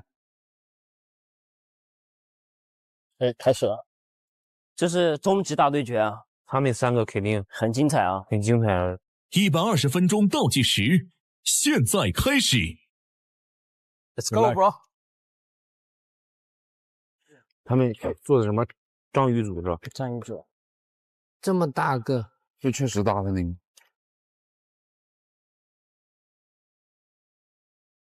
这个我是看得懂的，这是西餐师傅的手法，这是烫章鱼都能烫。它难度其实最在于就是它的处理，怎么让它在有限的时间里面软糯。那边在用厨师机按摩章鱼。从口感上来讲的话，它就偏比较韧一些，它的皮比较厚一些，所以说我按摩个10分钟之后再进行的拍打。哦，它搅完以后还要再打，口感是吧？就是拍打的作用呢，就是让它的体内的纤维断掉。穿烫过这个开水，让它定型，把它这个皮紧实起来。涂上这个辣酱，涂均匀之后，裹上这个花椒叶，再用喷枪去带出它烤过的这个香味。真空抽缩，然后放进这个蒸箱里面，低温蒸个40分钟。That's smart. Very smart. Yeah. 它还有你看那个，还有烟熏炉。烤章鱼，我就知道有一个人要烤，肯定有的。2个人要烤，3个人要烤。Actually, I think this is a pretty common way of cooking an octopus. I think the octopus is provided the best way when it's caramelized on the outside and still nice meaty texture on the inside. And the fact that we all choose the similar technique is just a coincidence. 说到大章鱼，大家第一个想法都是去做炭烤。多，那边人多。我觉得炭烤是唯一一个能带出食材最完美味道的一个烹饪方式，它能把食材的鲜味带出来，焦香味道带出来。都是炭烤，3位都是炭烤。小刚也炭烤了。小刚搁那干啥呢？啊，做炭油。一开始我也是打算用炭来烤，但是手上掌握了新的技术，肯定要亮出来的。哦，两边起火啊？他做了什么？烧焦吧。烧焦？对，我用烧焦、烧茄子加炭油制作烧焦酱，用来搭配我的第一道菜炸的章鱼串，上面又会刷上川味的甜辣酱、烧焦酱，所以的话它的酱味会比较重。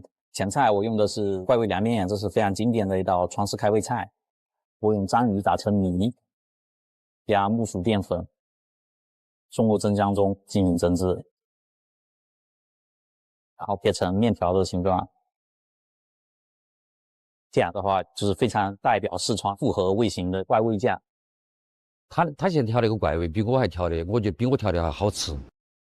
怪味，它就是咸、甜、麻、辣、酸、鲜、香，而要出来那么多风味，就是我们加了那么进去，它的那个每一样都会在不同的阶段，然后释放出来。它把那个怪味加了蛋黄酱、浓缩的炼乳，就这些味道进去过后，它是更饱满了，就那个味道真的很好。这个味道很难调，但是我调成功了，也是很感谢师傅的指导。但还是很用心，说这话很用心。陈小刚师傅去那个张师傅那边进修，变成川菜师傅了。哦，他这是做了很多川菜的味型跟技法。哦，我这10几天都在四川学习川菜的传统技艺，学到了一些譬如怪味酱啊、椒麻啊，还有当地的一些特色的食材。所以我会把学到的川味融入到我这次的菜品当中去。你这样一看，我觉得它的可能性会很大。我觉得我有胜算，川菜这个味型还是很能打的。川菜做那边肯定稳啊，这个肯定稳。I was quite stressed, to be honest. He seems quite confident. I think it's really the time to show the best I can do, because otherwise I will just lose, and that's not the reason why I'm here. 他的这个菜我还有点期待的。The name of the dish can be a fusion between Chinese and Nordic octopus. 花菜、萝卜、黄瓜，真的是中国人。Daikon I consider as quite a Chinese ingredient, which will be sliced very thin slices. Then I had a pickled daikon, a bit of a vinaigrette with the juice of citruses, mainly based on a cucumber to add some freshness and the color. Also a little bit of cilantro, because I think that suits to the dish very well. While I'm grilling the octopus, I will also glaze it with the glaze based on a hoisin sauce.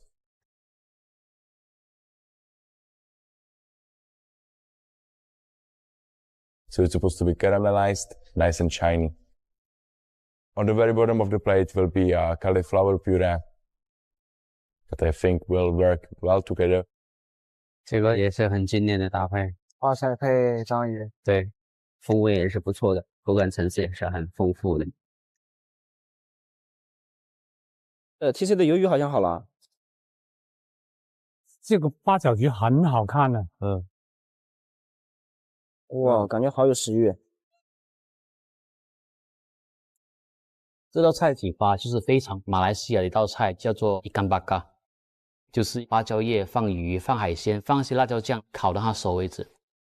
因为低温烹煮之后，让它的汁水会流出来，所以说炭烤之后，这个汁水焦化、美拉反应，这味道会比较浓厚一些。这道菜我会用一些蔬菜来搭配，它这个很好吃的，云南那个水果笋，叫水果笋的。烤过之后，它们的甜味会更加突出，口感上也可以跟章鱼形成对比。再抹上东南亚风格的酱，搭配香茅番茄制成的一个高汤，它就会有一个浓烈的东南亚风味，它的鲜味会更加的圆润。第二道灵感来自于狮子头，我会用扇贝以及这个章鱼制成一个章鱼滑，放进水中低温的烹煮它，配跟昆布以及番茄制成的一个浓汤。这样子呢，它就会做成一个东南亚特色的章鱼滑。TC 很强 ，TC 真的 TC 很强，真的。TC 他就是一个特别老成持重的人，很稳。你看他全程就是一直在很好的去稳定的控制时间。因为比赛它永远都是很多一个未知数，所以说这个表的话，你就可以让你知道下锅做什么东西。这边就是马来西亚，那边那个是属于北欧。小刚老师做的是川菜。哦，你觉得他做的怎么样？应该没有问题吧？就是时间问题了。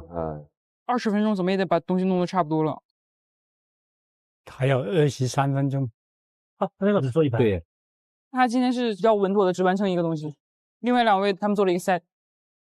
我是相信肯定没有什么大问题，因为那个 idea 蛮好的，然后味道也不错，就很想要快点把它结束掉。其实我蛮看好 TC 的，速度还是很稳的，快呀，很快很稳。对，他是完了吗？就等到装盘了吗 The only thing I was looking at was my table and the time. Like if I can always do it on 100%, I can always try to do it on 110%. 他已经装盘了。这样的话就他跟他往前了。小刚来得及吧？做好了吗？没有，还在切。他做3个呀。我这次还准备了一道冬菜汤用来开胃。他东西太多了，我是觉得比较理性的话，去掉一个。虽然说我知道120分钟可能出3道菜的时间非常紧，但的话我还是想要试一下，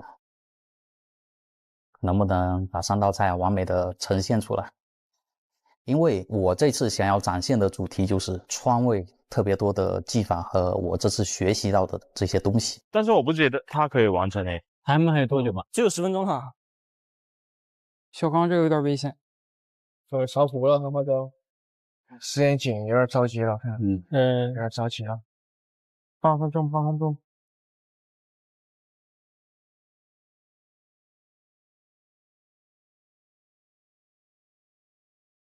来得及哦。摆盘也是需要时间啊。那个时间真的很紧张。开始炸了。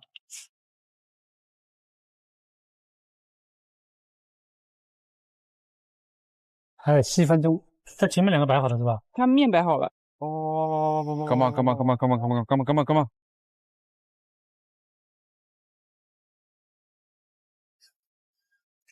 切到手了。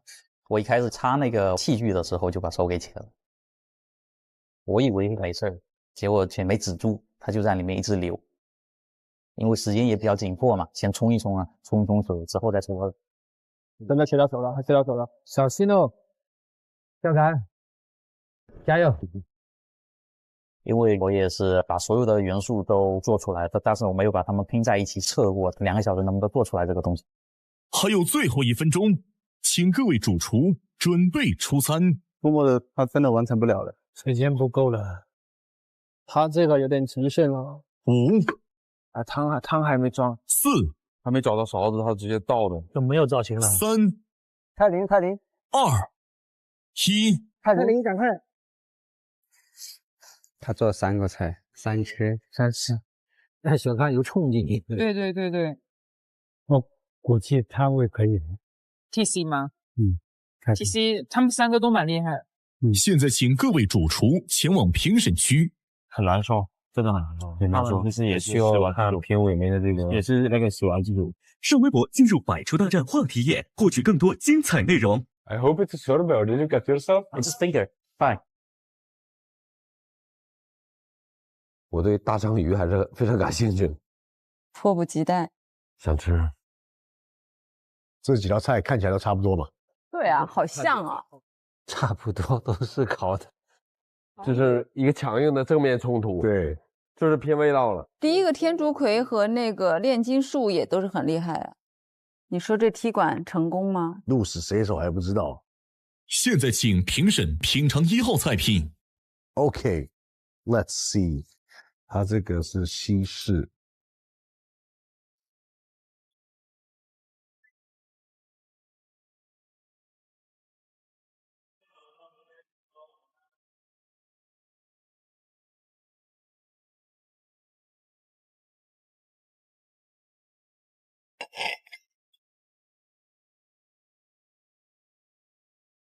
The octopus was cooked perfectly. It was soft, it was tender.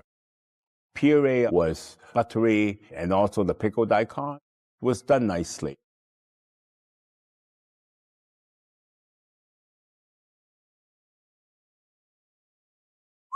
这看来很可以的样子。That is really exciting.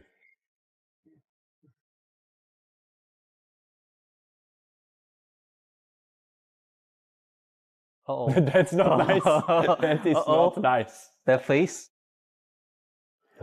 这土豆泥里，这土豆泥有点咸。其实我有点咸，我味蕾是不是出问题了？不是，它真有点咸，是吧？对不对？它是土豆泥吗？我以为土豆它是一种泥吗不是一种酱吗酱吗？是酱吗？对啊，酱啊，这是酱，所以酱不是哦，好吧，哦，那就不咸了。你这个人真的是太可爱了。这萝卜很不错。它腌制的好，嗯，就是那种酸酸的、脆脆的，很美味，很美味。你用那个章鱼就着那个汁吃，再来点那个酸萝卜啊，太好了！这道菜非常完美。现在请评审品尝2号菜品。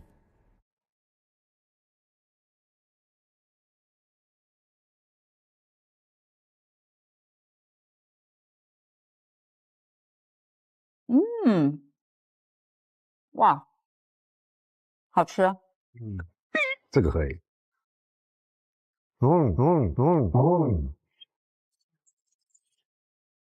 This is super good. This is good I taste. I hope. 这搭配没吃过。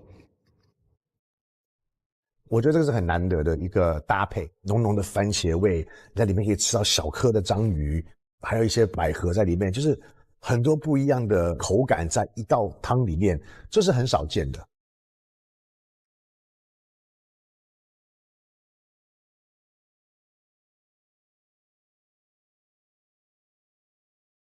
现在请评审品尝3号菜品。好了，我的了，我的了。我这个菜我还是有信心的。嚯嚯嚯嚯嚯！小章鱼汤，这也太可爱了吧！我这个汤调的可以的。 Why did you make a soup? Because I learned how to make this kind of soup at Chengdu. He's like showing off his new skills. Yeah. Okay.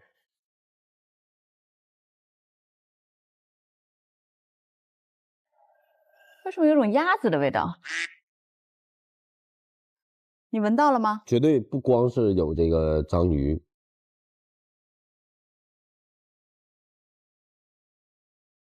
不是太喜欢，可能。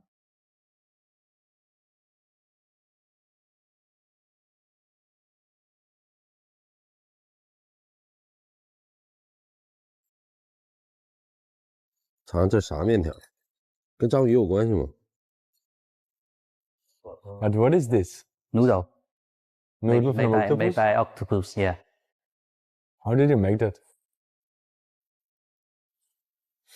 这酱不错，有一种那种凉面的味道哈。对，它很像那种凉面，带点芝麻酱啊，还有点辣。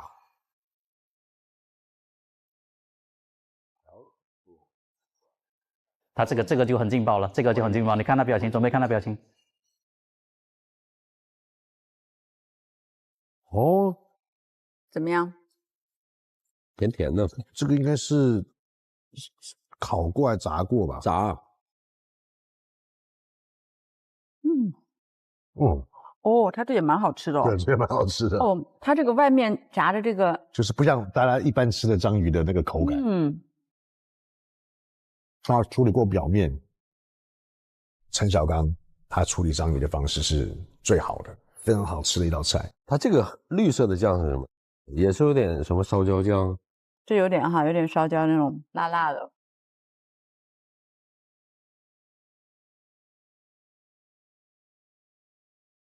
其实那个串烤呢，味道呢还可以，这个 Q 弹的感觉也出来了。而且它调的这个酱吧，在传统的基础上又加了一些东西，味道更好、更顺滑了的感觉。可以，哎呀，这搞得我有点期待了。本组为踢馆组，组内对决规则升级，3星猎手获得第1名才可晋级，同组其他主厨战胜3星猎手都可晋级。请各位评审为本组菜品进行投票。尴尬了，有点难。他做的真的都挺好的。哎呦 ，little excited。Good to know。我本来第一是南洋那个，但是我刚吃了最后一道之后，我觉得他处理章鱼的方式是我没有吃过的。我可能跟你的想法不一样。OK， 第一道菜呢，它的那个酱汁其实调的也很好吃，又干净又鲜，然后层次还比较丰富。第二道呢，看起来其实是有相通之处的，因为它用那东南亚香茅的那种味道，很清新，也很 fresh。跟你差不多，2合1。其实我个人口味比较喜欢这个踢馆的选手，碳口味比较重，白萝卜片处理的又很好。其实都差不多，这种烤制的，反而第三个它的烤串是蛮不错的。Actually, I like the sauce. Yeah, too. But the texture, no, that is just not very good. I think we had a bit of disagreement on the order. I thought the winning dish should be dish number 2, while they like the meeting. But I think it's important to take the preferences of everybody when you judge a dish. 那我们就统一一下 ，just compare to those. OK， 搞定。投票结果已出。本组主厨选择的是大众评审间。大众评审间。Professional? Yeah, public? No, or let's go public. Public. Let's do public. Public? Or maybe, you know what? Let's go professional. No, I just changed my mind. 我的心是一直很想选专业评委，有可能对压倒不是很公平，因为压倒是第一次比赛，我比较想要在一个对他公平的情况下选择他要的一个评委先。Okay, let's go. You do it together. Do it together. 1, 2. Hello, hi. Hello, hi. 你们3位履历都是非常的惊人的，怎么会选择大众评审这里来？一开始我们其实想要就是去专业评委，压倒就说他想要尊重大众的看法，不如我们就一起来看一下。然后 Jordan 的话好像是 It's your first time in China, right? It was the first time in China, first time in competition, first time... first competition? Yeah, the very first time for everything, right? Pretty challenging, pretty challenging. Yeah. 下面即将公布本轮比赛结果。OK， 首先公布的是第2名，获得第2名的选手是。I felt confident, was quite sure about the taste. 我们的目标是打败踢馆者，不是打败对方。我觉得我们2个都能把他打败，除非就是 TC 排第1或者我排第1这个样子。获得第2名的选手是亚罗斯拉夫。下面公布第1名，获得第1名的选手是。感觉每次比赛都在挑战着我，还蛮有意思的。到最后，我相信我的口味是优先的，肯定没有什么大问题。获得第1名的选手是。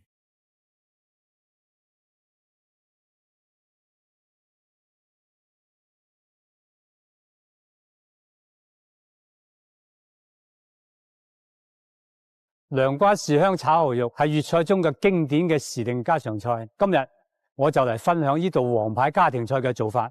先將新鮮嘅牛柳切薄片，涼瓜去乾淨瓜囊切片，準備好輔料。醃製呢一步咧就好關鍵啦。我會加入李錦記嘅薄鹽生抽，佢嘅鹽分更低，唔會搶味，保留到牛肉本身嘅鮮味。調汁嘅時候，我都會加入李錦記嘅舊裝蠔油，香味特別濃厚，單止可以中和涼瓜嘅苦味，又可以加入海鮮嘅鮮味，去豐富味道嘅層次，仲可以襯托牛肉嘅鮮香。我由1978年入行就開始用到依家啦。呢度仲有一個貼士，可以沿住鑊邊淋一圈薄鹽生抽，就可以提升到成道菜嘅鑊氣啦。用薄鹽生抽醃製，用舊裝嚟調味，最後鑊邊淋一圈薄鹽生抽提味，大家學到未？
更多精彩内容尽在新浪娱乐微博综艺新浪综艺。